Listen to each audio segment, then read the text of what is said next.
各位觀眾大家好，歡迎收睇26分鐘見證實錄。本國今年正係經歷通貨膨脹高企，大部分嘅消費價格都係向上攀升，汽油價格亦都唔例外，多次飆升都創下咗新嘅紀錄。咁其中以卑詩省嘅情況最為嚴重，駕車人士就需要捱貴油。根據汽油價格追蹤網站 Gas Buddy 嘅數據就顯示卑詩省大溫地區10月初普通級嘅汽油價格每公升平均都係喺2蚊以上㗎。即使近期嘅油價稍為回落，但係仍然係高於全國嘅平均水平。究竟係乜嘢原因導致油價忽高忽低？油價高企帶俾民眾啲乜嘢問題啦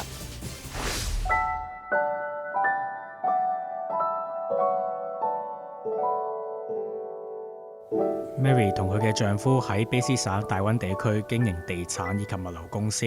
佢表示佢嘅工作離唔開同汽車有關，因為佢哋要將客人嘅貨物從起點送到終點。但汽油價格一升再升，令佢一啲作為中小型企業嘅負責人經濟壓力增加之餘，亦都令家庭財政負擔加劇。For sure, on the business, we have already high overhead. We have employees, so companies or businesses that know that have employees. You're paying payroll taxes, WCB, there's lots of premiums that we have to pay. We also have benefits for our employees. So when you add more costs, $2,000 to $3,000 on our most busiest months, it impacts us a lot because our profit margins are already really low. So, and also with the real estate market slowing down, we get affected about a month or two after. So with all the moving companies across the Lower Mainland, they're all slowing down about 7 to 10% also. We have good relationships with all the other moving companies and we talk to each other a lot. And for October, it's very, very slow. So on top of that, with high expenses, it doesn't really help the bottom line. You asked how does it affect our family? Of course it affects the family, because we are small business owners, we have to put the money into the company first before we pay ourselves. We got to make sure we cover all of our expenses, paying all our employees, and making sure that the business is running before we pay ourselves. So that becomes an issue for us. So we have to just relook at our budget a little bit more, figuring out what do we want to spend money on as a family or even with the company, whether we buy more supplies or certain things like that. So Mary 指現時喺家庭生活上只能慳得就慳。We have to drive. We have no choice, driving our kids to programs or picking them from school. It's not really a choice. So a lot of our families, we try to carpool with each other, taking turns driving with the kids, dropping off and pick up. So we do that.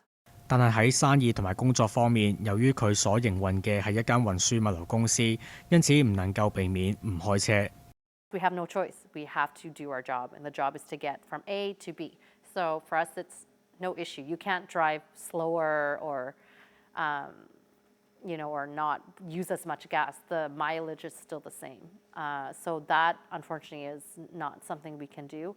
The good thing for us is we're not, a trunking company that travels across Canada. So for us, we just drive to the location, and then the truck parks there for a couple hours while the guys are loading the truck, and then we drive again. So mileage-wise, driving-wise, it's not as bad as some other industries, so I really feel bad for those industries.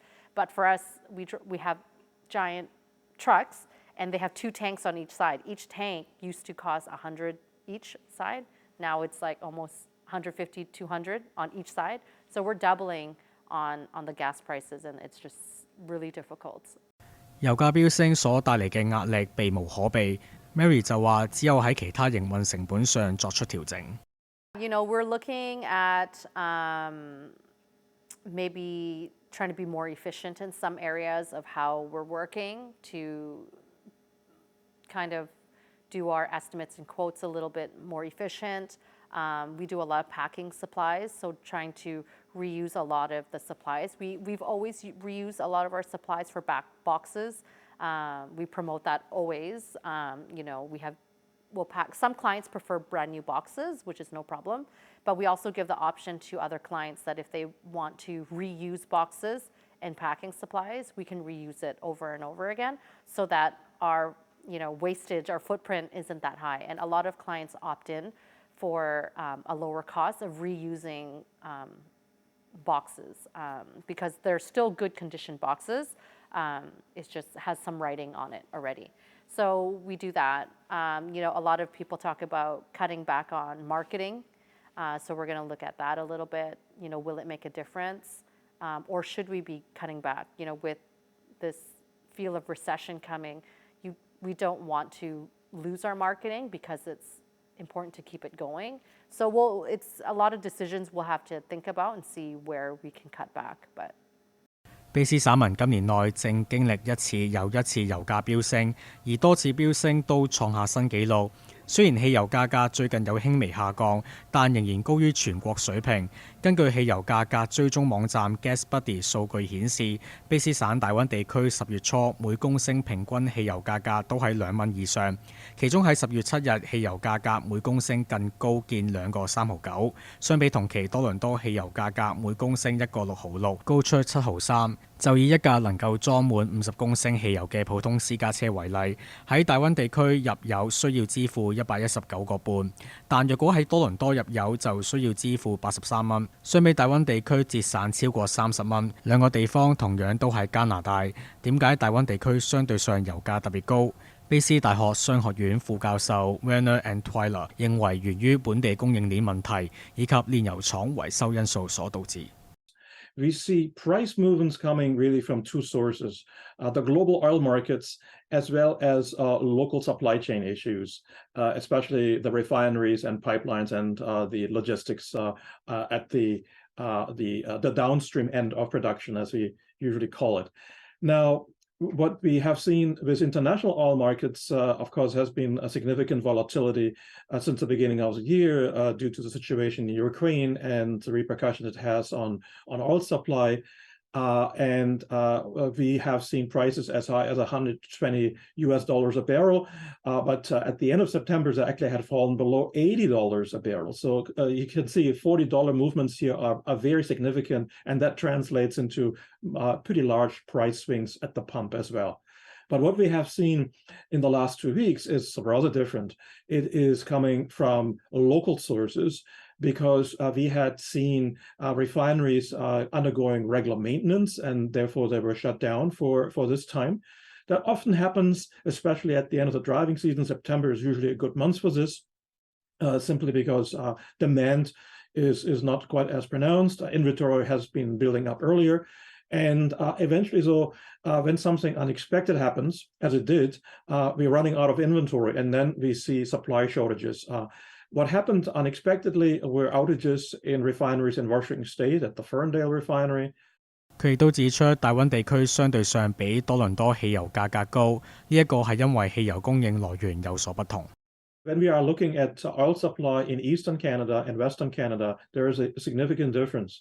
In Western Canada, we are relying on the oil produced in Alberta and neighboring jurisdictions, and it's in that sense domestic, whereas in Eastern Canada, the oil is getting imported because we're not using the oil that's produced in Western Canada.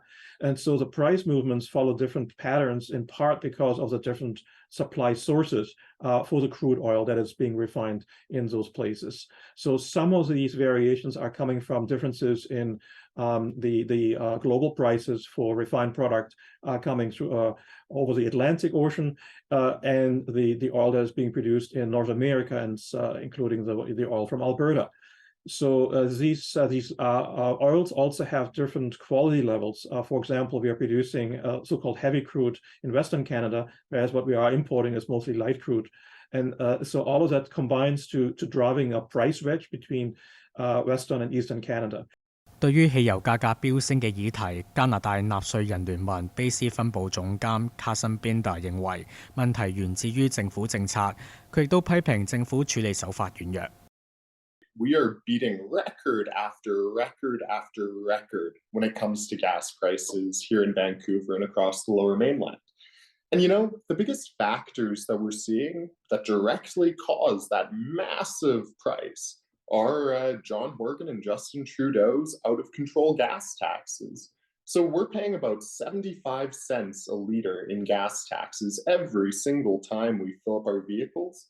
Of that, about 55 cents is made up of these ridiculous and out of control provincial gas taxes. So that's why, right now, the Canadian Taxpayers Federation is calling on Premier John Horgan to follow the lead of other provinces and more than 51 national governments, freeze our second provincial carbon tax, as well as our provincial excise tax on carbon.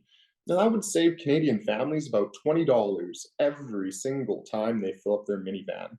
Right now, we're dealing with a cost of living crisis, an inflationary crisis.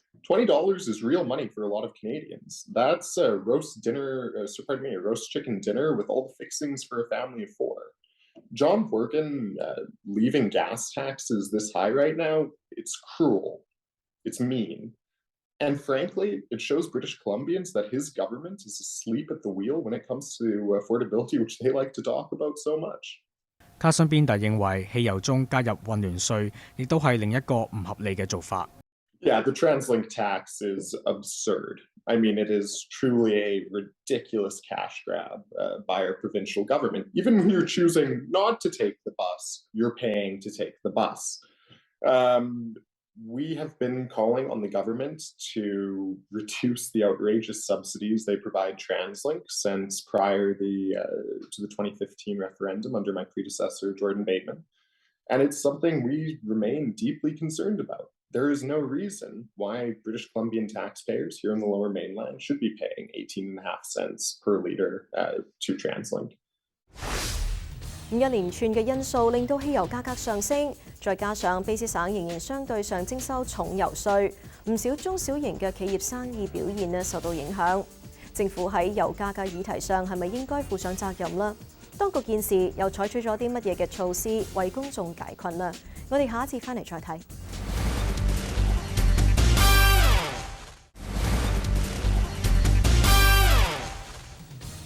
歡迎翻嚟節目時間。卑詩省民正係面對汽油價格經常徘徊喺高位，咁加上需要繳交重汽油稅，而喺今年初卑詩省府就推出回贈計劃，減輕市民嘅負擔。但係措施是否有效呢？另外，加拿大地大物博，擁有豐富嘅天然資源，有唔少外界人士就討論到本國能否喺汽油方面靠自己呢？咁加拿大喺呢方面又係咪能夠自給自足呢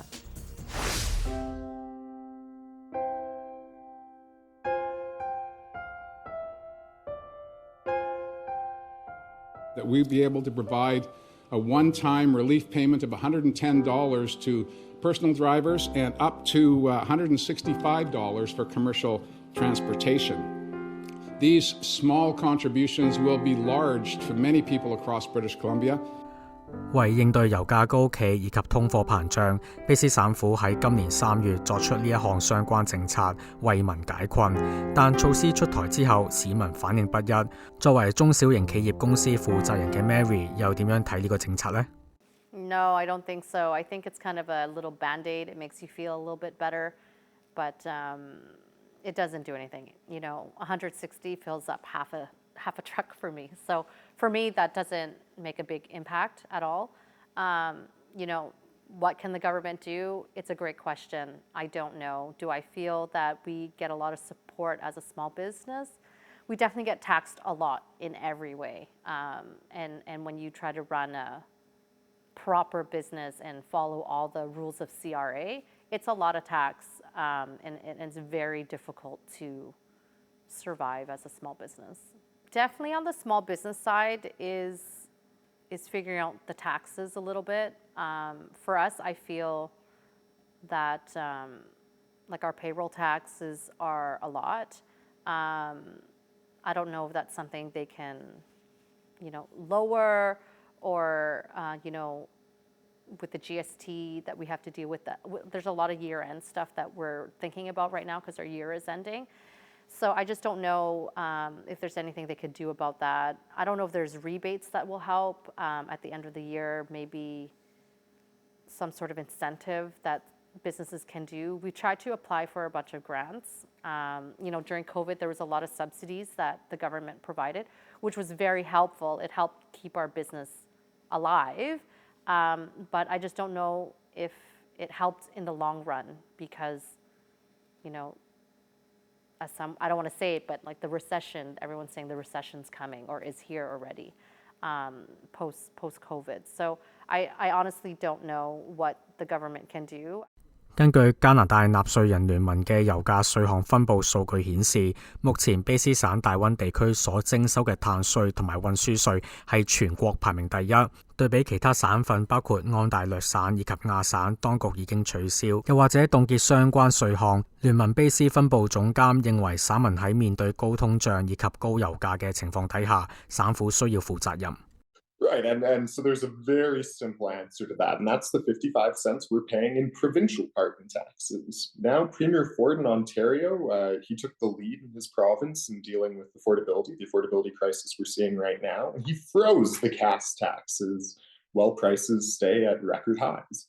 John Horgan isn't doing that. He's asleep at the wheel while our province is drifting towards economic crisis. He's not following the example of other provinces like Ontario, where they froze the gas tax. And so that's the huge reason for the differences in prices we're seeing between Vancouver and Toronto. 面對有批評指，目前卑詩省府未有對油價高企提供積極嘅解決方案。卑詩能源、礦業及低碳創新廳長賴次純同意110元回贈計劃有不足，但當局已經喺其他生活方面作出唔少嘅優惠政策。To a lot of people, $110 is a meaningful contribution. I wouldn't make light of that. And I'm sure a lot of people who got that check were pretty happy to get it. But we have done a lot to reduce the cost of living, particularly for drivers. Our new leader, David Eby, when he was minister responsible for ICBC, brought down the cost of insurance 20%. There were 2 rebates most people got. And the cost of insurance ongoing has been reduced dramatically. And that's money in the pocket of families here in British Columbia. We eliminated the tolls on the Port Mann Bridge and on the Golden Ears Bridge. That was people were paying that in after-tax dollars.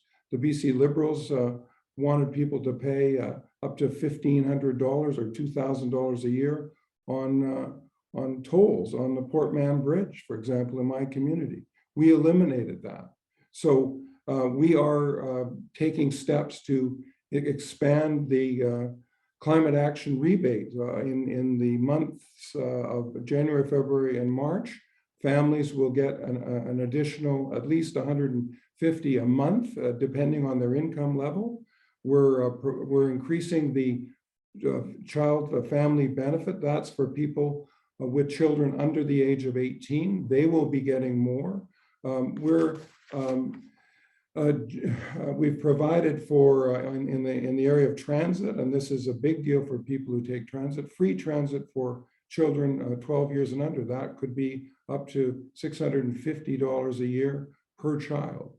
We have expanded dramatically access to childcare. Working families who need childcare in order that both parents can work are getting huge breaks, up to $500 a month reduction in the childcare costs. So yes, inflation is biting across everyone, across the income levels in British Columbia, but the government under Premier-elect Eby understands what people are going through, sympathizes with them, and is taking concrete, real steps to reduce the cost of living on BC families.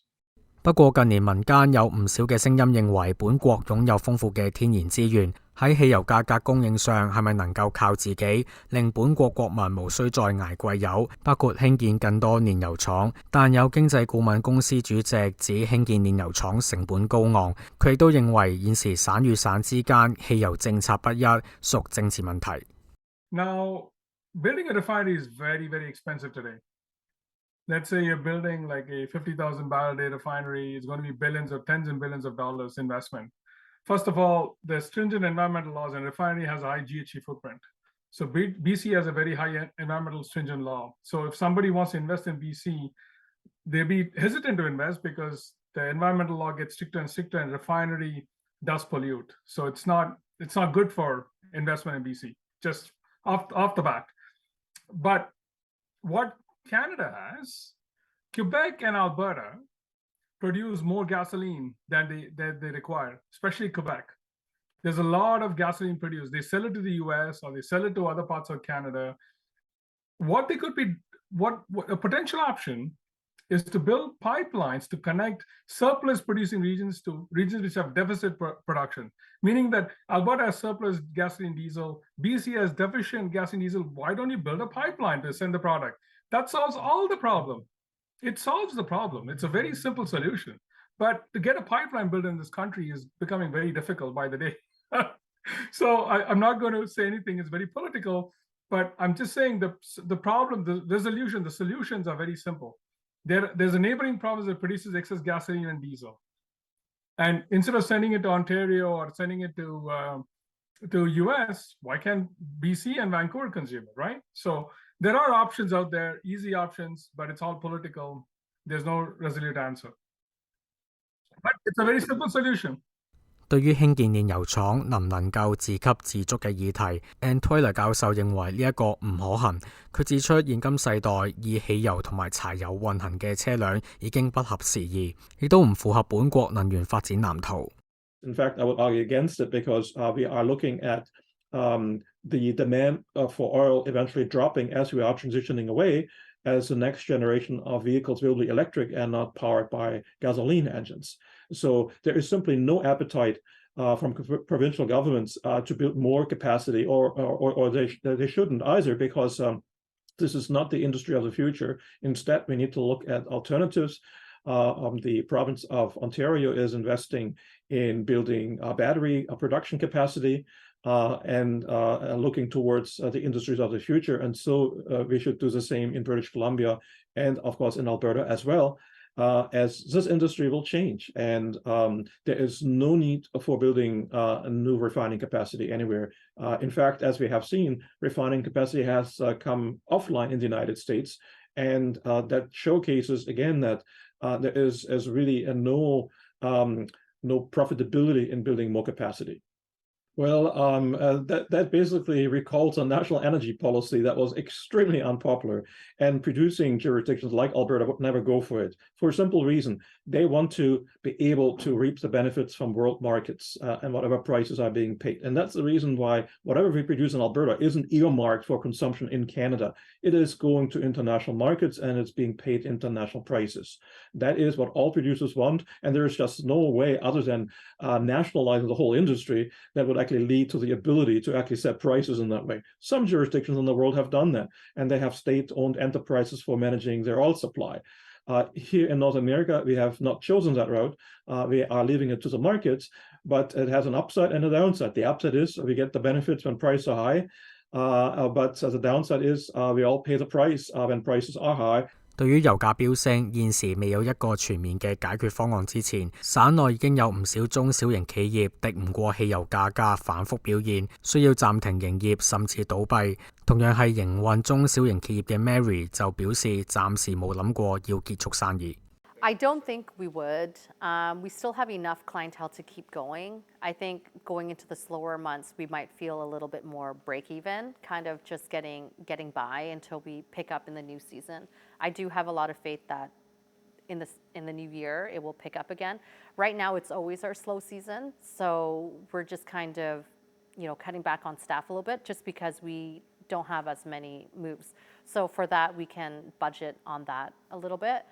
But no, I don't think we'll suspend any services. We'll keep going. I know already some companies have closed down and they're just like, we're going to retire, or they're not going to run the business and they're selling it, or combining with other moving companies. But I think hopefully, if we're lucky, we'll still have business to keep going. 好啦，今集嘅節目時間呢又差唔多啦。咁如果觀眾咧對我哋嘅節目有啲乜嘢意見嘅話，係好歡迎大家以電郵嘅方式同我哋聯絡㗎。我哋嘅電郵地址係 mag26@fairchildtv.com。如果觀眾想上網重溫翻今集嘅節目，亦都可以上到去我哋嘅網站3w.fairchildtv.com， 點擊節目重溫一欄就可以睇得翻㗎啦。下星期同樣時間再同大家見面，晚安。